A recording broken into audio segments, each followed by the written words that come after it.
Hello అందరికీ, అందరు ఎట్లున్నారు? నేనైతే చాలా బాగున్నాను. మీరు గిట్ట బాగుండాలని మనస్ఫూర్తిగా కోరుకుంటున్నాను. ఇవైతే గరిచకాయలు చేసిన అని చెప్పినా కదా, ఇంకా 2 రకాలు చేసినాయి. ఒకటేమో రవ్వది, ఒకటేమో అది పల్లీలది. అంటే శనగలు అంటారు, పల్లీలు అంటారు కదా, పల్లీలది అయితే చేసిన. ఎందుకంటే పల్లీలదేమో మా ఆయనకి ఇష్టము, ఇంకా రవ్వదేమో నా పిల్లలకు నాకు ఇష్టము. ఇంకా రవ్వది ఒకటే చేస్తే ఆయన తినడు కదా అనేసి ఆయన కోసం గిట్ట చేసిన. ఇంకేముంది, పల్లీలదేమో పల్లీలు వేయించి పొట్టు తీసి ఇంకా మంచిగా మిక్సీ పట్టుకోవాలి. మిక్సీ పట్టుకున్న తర్వాత మనము షుగరు దాంట్లో కొంచెం ఇలాచి వేసి మిక్సీ పట్టుకొని 2 కలిపి పక్కన పెట్టుకోవాలి. ఇంకా ఇక్కడ రవ్వది వచ్చేసి కొంచెం ఆయిల్ వేసి దాంట్లో రవ్వ వేయించాలి. రవ్వ మంచిగా వేగిన తర్వాత అది కొబ్బరి అంటే మిక్సీ పడితే మరీ మెత్తగా అయిపోతుంది కదా, మిక్సీ పట్టకుండా ఇట్లా మనము కొబ్బరి గీరేది ఉంటుంది కదా, దాంతో గీరుకోవాలి. తిన్నప్పుడు గిట్ట టేస్ట్ బాగుంటుంది. దాంతో కొబ్బరి అయితే మనకు కావాల్సినంత కొబ్బరి గీరుకొని కొబ్బరి రవ్వ బాగా వేయించాలి. అవి వేగిపోయిన తర్వాత దాంట్లో ఇలాంచి ఇంకా చక్కెర అవన్నీ కలిపి మంచిగా వేయించుకోవాలి.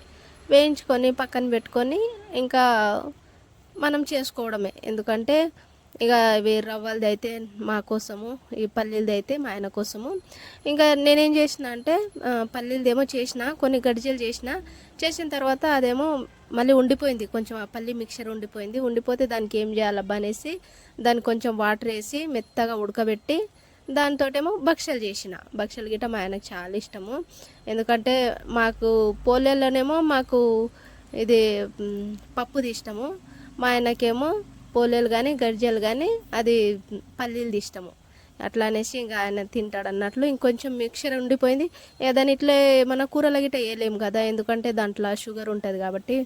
అట్లా అనేసి దానికైతే మంచిగా ఇంకా వాటర్ పోసి మంచిగా ఉడకబెట్టి దగ్గర మిక్సీ చేసేసి ఇంకా దానికి వచ్చేసి మనం భక్షలు ఎట్లా చేస్తాం దాంట్లో వేసి మంచిగా భక్షలు అయితే చేసిన.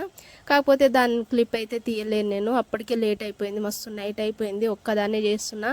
ఇక నైట్ అయిపోయింది, హడావిడిగా అయితే చేసేసిన. దానిది అయితే వీడియో ఏం తీయలేదు. చాలామందికి తెలిసే ఉంటుంది, తెలియని వాళ్ళకి ఎవరికన్నా కావాలంటే ఎవరైనా కామెంట్ బాక్స్లో కామెంట్ చేస్తే నేను నెక్స్ట్ అది గిట్ట చూపిస్తాను. ఇంకా ఇవైతే గజ్జలు చేసేసి పాప దగ్గర అయితే తీసుకొని పోయినా. చేయడం సింపులే, కాకపోతే ఒక ఇద్దరు ఉన్నారనుకో తొందరగా చేసేయచ్చు. అదే ఒక్కరే ఉన్నారనుకో చాలా కష్టం. ఒక్కరే ఊకే కూర్చొని నడుము నొప్పి లేస్తుంది. కానీ తినాలంటే చేయాలి కదా. అట్లానే ఒక్కటైతే పెద్ద రొట్టెలాగా పెద్దగా చేసేసి దాంట్లో ఏమో ఇక రెండు చేసి కట్ చేయాలి. అయితే తొందరగా అయిపోతుంది. నేనైతే ఇన్ని అయితే చేసిన.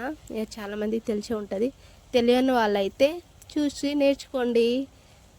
ఉంటాం మళ్ళీ బాయ్. నా వీడియో నచ్చితే లైక్ చేసి షేర్ చేసి సబ్స్క్రైబ్ చేసుకోండి. నేను ఫుల్ వీడియో అయితే ఏది పెట్టలేను, ఇది ఒక్కటే ఫస్ట్ టైం. ఇది ఇంతకుముందు ఒకటి